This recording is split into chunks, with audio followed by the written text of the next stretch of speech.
Mais dos destaques do dia, o Diário Oficial da União de hoje traz já Gilson Machado no lugar de Marcelo Álvaro Antônio no comando do Ministério do Turismo. Fala aí, Larissa Arantes. O presidente Jair Bolsonaro decidiu demitir o ministro do Turismo, Marcelo Álvaro Antônio, e Gilson Machado, presidente da Embratur, irá assumir o cargo. A informação foi confirmada pelo deputado Eduardo Bolsonaro, filho do presidente, no Twitter. A demissão dele teria ocorrido após um desentendimento com o ministro da Secretaria de Governo, Luiz Eduardo Ramos. Em mensagem, Marcelo Álvaro Antônio disse que Ramos tentava negociar seu cargo no Congresso. Questionado sobre o assunto, o presidente da Câmara, deputado Rodrigo Maia, destacou a disputa pela presidência da casa. Para a vaga de Gilson Machado, na presidência da Embratur, foi nomeado Carlos Alberto Gomes de Brito, que era diretor de gestão corporativa do órgão. Agora, enquanto tudo isso acontece, não há, assim como não há ainda um plano nacional de vacinação, nem de logística de distribuição de vacina, né, de como vai funcionar, também não houve até aqui um amplo plano para a recuperação do turismo. Eu estava recuperando aqui dados da Confederação Nacional do Comércio a respeito do turismo no Brasil. As perdas até aqui são de 121 bilhões de reais. Prejuízo acumulado até julho, hein? Não tem um número fechado no restante do ano. 121 bilhões de reais de prejuízo. Perdas de postos de trabalho, 275 mil postos de trabalho. Gente que ficou desempregada. Não dá para a gente pensar em agência de turismo e pensar nas grandonas. A Gastur, CVC, essas, e ainda assim essas também foram muito impactadas. Mas pensa na quantidade de pequenas agências, de guias turísticos, que ficaram sem emprego, que ficaram sem nada, sem nenhum trabalho. Franquias, Sheila. Impressionante, é muita coisa. A CVC resiste, né? A Gastur resiste, mas o franqueado, que tem uma lojinha no bairro dele, talvez não resista. Né? É pai de família, é gente de classe média que depende daquilo para sobreviver. É um drama. E por enquanto, bom, o Marcelo Álvaro Antônio estava lá fazendo não sei o quê. Posso dizer, o Marcelo Álvaro Antônio nunca decepciona, né? Eu não sei se vocês lembram, algumas semanas eu disse aqui, sempre quando a gente lembra desse cara, é em confusão e é em treta. Lembra, a gente tem a investigação sobre as movimentações financeiras do partido. Marcelo Álvaro Antônio é um grande distribuidor, tesoureiro, é um estrategista, né, do PSL. E ele quem distribuía dinheiro para o partido para as campanhas. Então, existia a investigação ali sobre candidaturas laranjas, né, de gente que não estava ali para participar, só para que a distribuição do dinheiro fosse feita de forma mais fácil, porém fora da lei, fora da legalidade. Aí a gente teve aquela história, vocês se lembram do ministro Ricardo Salles, quando ele tuitou nhonho, em comentário a um tweet ali do Rodrigo Maia. Quem é que estava com o Ricardo Salles em Fernando de Noronha, quando isso aconteceu? Marcelo Álvaro Antônio. Depois da eleição, uma candidata em Minas Gerais comemorou a vitória antecipadamente. Aí se divulgou que ela, na verdade, não foi eleita. Quem era a candidata? Ex-mulher do Marcelo Álvaro Antônio. Sempre que graúna, hein? que azanê, sempre que dedo podre. Assim, Mas tudo isso aí são coincidências. Agora vamos falar de trabalho mesmo. Quem tá ali no meio. Não, ok, Como dizem, o lobisomem aparece pra quem conhece, né? Não, tudo bem, mas vamos falar do... Tá no meio do negócio. Vamos falar do ofício. Lá atrás, do começo da gestão, Álvaro Antônio, veio a ideia de contratar uma garota propaganda para fazer turismo, para digamos, ser uma vitrine do Brasil. Qual foi o nome que surgiu? Sharon Stone. Cara, numa boa, com todo respeito. Mas em que década essas pessoas estão vivendo? A Sharon Stone hoje é grupo de risco da Covid. Ela não tem mais o poder de persuasão que teve lá atrás, na década de 90.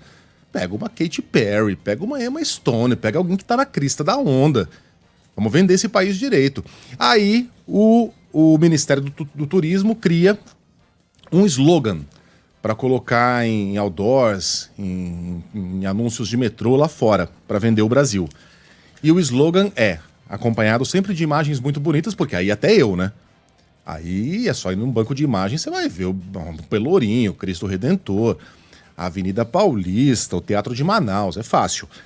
A frase era assim: Brasil, visit us and love us.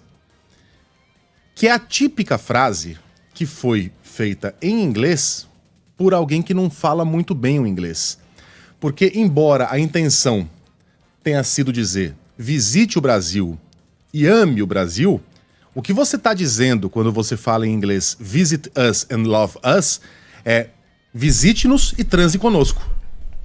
É assim que isso é percebido pelo parlante em inglês. Uhum.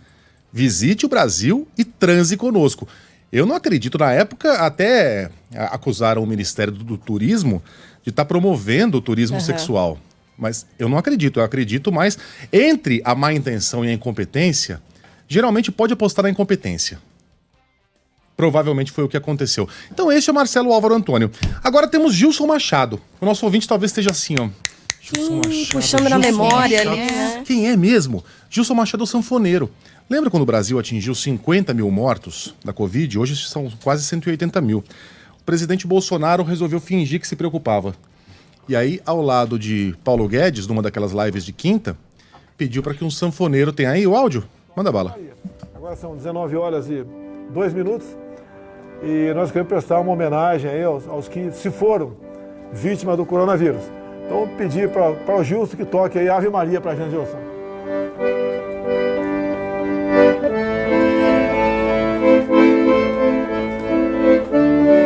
Tá o Paulo Guedes sentado ao lado do presidente Jair Bolsonaro. O Paulo Guedes não se mexe, não pisca, não move o rosto. O Paulo Guedes está torcendo para que aquilo acabe logo. Dá para ver que por dentro ele está sentindo muita dor. E ele canta, ó, o Gilson. E o Bolsonaro, ele não consegue fingir que está preocupado. Ele não demonstra nenhum pesar.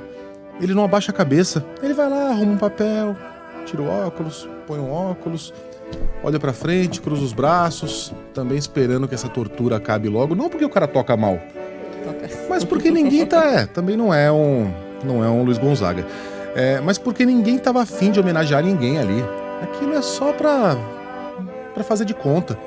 E não conseguiu fazer de conta. Foi uma das cenas mais constrangedoras. Pois bem, o sanfoneiro, o nosso Luiz Gonzaga, depois da Covid, é o novo ministro do Turismo. Boa sorte para ele, boa sorte para nós. Só rapidinho, fechando esse capítulo aí a respeito do turismo, Megali, Carla, eu falava sobre a necessidade de haver um plano de recuperação do turismo.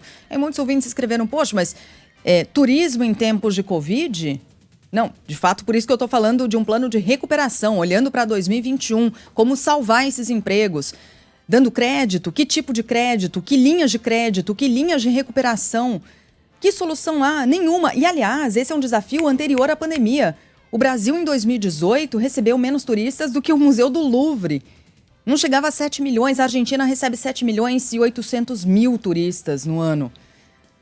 O tamanho da Argentina é o tamanho do Brasil. A Argentina, que é mais distante, tem muito menos atrações. É um país muito interessante também, mas não dá para comparar com o Brasil. É lógico. É mais longe, está mais isolado. O Brasil perde para a Torre Eiffel. Uhum. O Brasil perde para uma estrutura de metal. Esse país inteirinho recebe menos turistas que a Torre Eiffel. É inaceitável. E tem uma janela de possibilidade aí, Sheila, porque o brasileiro não vai para o exterior. Uhum. A pessoa que gastaria o seu dinheiro lá fora, que está um pouquinho mais remediada, que talvez fosse para Disney, fosse para Nova York, para Paris, agora vai para o Nordeste, vai para o Norte, vai para Gramado, vai para Serra Gaúcha. Ok, não é um contingente muito grande, porque a maioria das pessoas ainda vai ficar em casa, mas esse dinheiro vai ficar por aqui.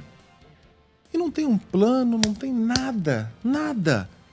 Fica o Deus dará.